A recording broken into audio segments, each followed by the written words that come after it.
It's Tuesday.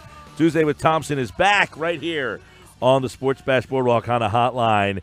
And, PT, I got to imagine you were nestled. Did you make it to the Carter Hart ending last night? I sure did. I mean, look at this hockey team that we wrote off for dead.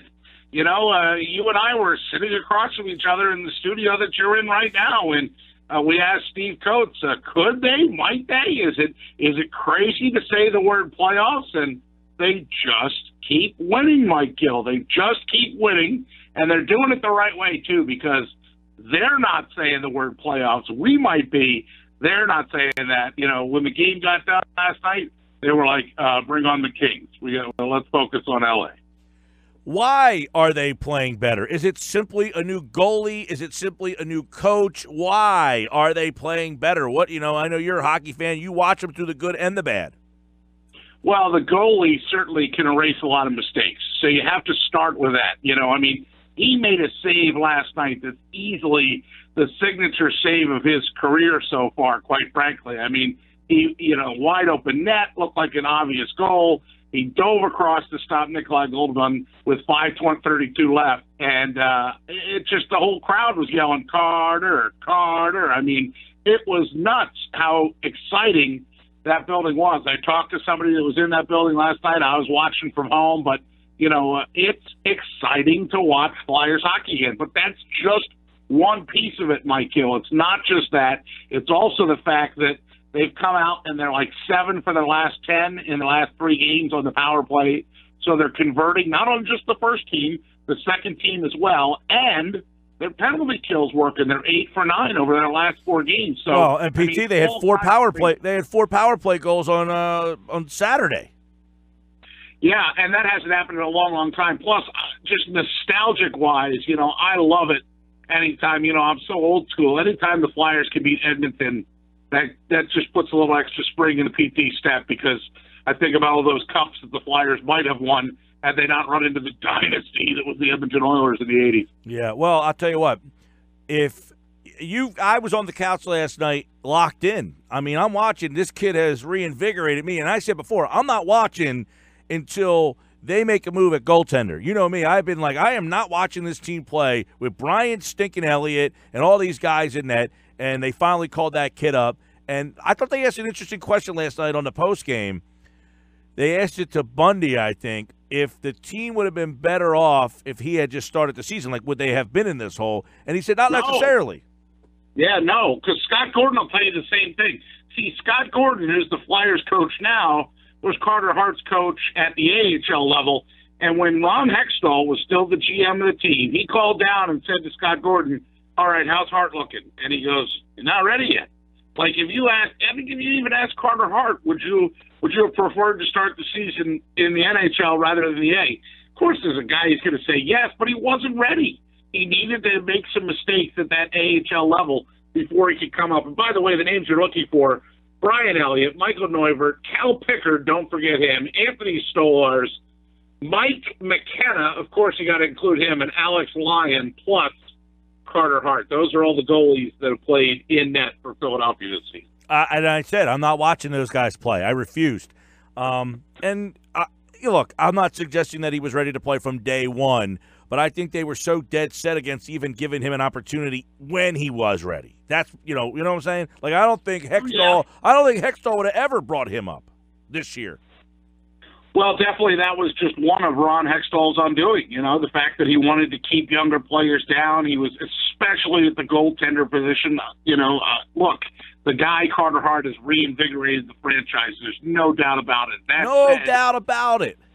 That said, there are other people that are also doing their jobs, too. They're not gripping the stick as tight. Jake Voracek seems to be coming out of a little slump, if you will, or all-season slump up till this point. Jake Voracek has 13 points over his last 11 games. I mean, but who woke him up, right? James Van Riemsdyk playing like the guy they I thought Simmons played well the other night. Simmons always, he'll always bring the energy, and that's the one thing I'm always looking for, too. In a game, Mike Gill, that's sadly become the Ice Capades, right? I'm looking for anybody that has some passion out there. I'd like to see somebody hit somebody. Now, don't take any stupid penalties, and we really are, you don't see fights anymore. You don't see a lot of the physicality anymore. Yeah, it's a shame what the game's become. Although the game got a little chippy last night. It did, because they took a couple of runs at the goalie, and then that poor guy that went down. Did you see the injury? I mean, that was like what happened there? Well, I saw blood everywhere. Yeah, Voracek's stick, like he got his stick blade caught up in his skate, and so he basically had nowhere to fall but forward. And in this day and age, a lot of the guys either wear the half shield or no shield at all, and so he basically face planted on the ice. I'm pretty sure he broke his nose. He cut up his face a little bit. He probably lost a couple chiclets. I mean, it was a pretty scary injury for sure. All right, Pete Thompson, Tuesday with Thompson, 2019 Phillies Wall of Fame candidates. You ready? Yeah, read them off to me. Bobby Abreu.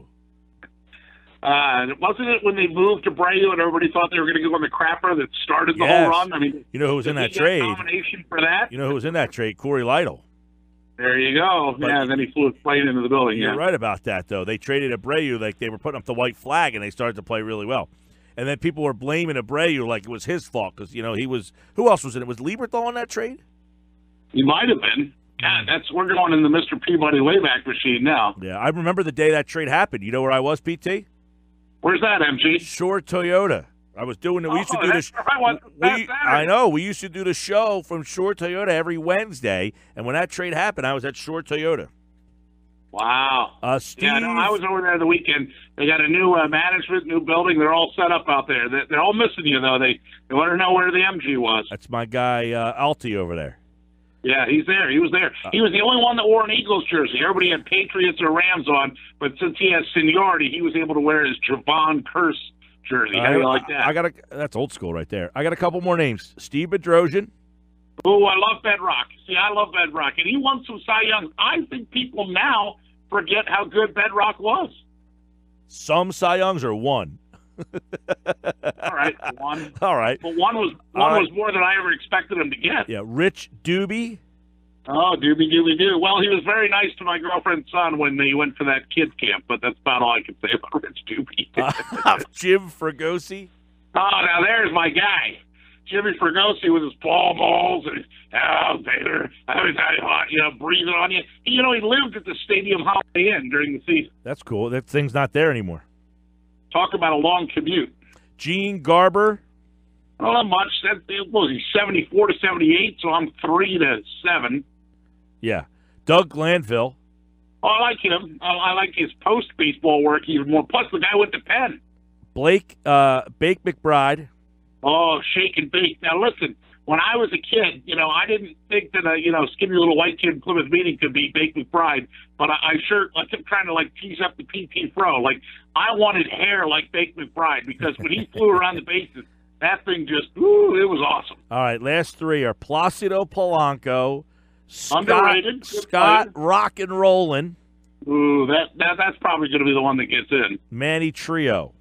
Well, I liked Manny Trio. Manny Trio is really reliable. You know what I mean? Roland is on the ballot for the Cardinals too. He was a guy that just people didn't like him because of the way he left here.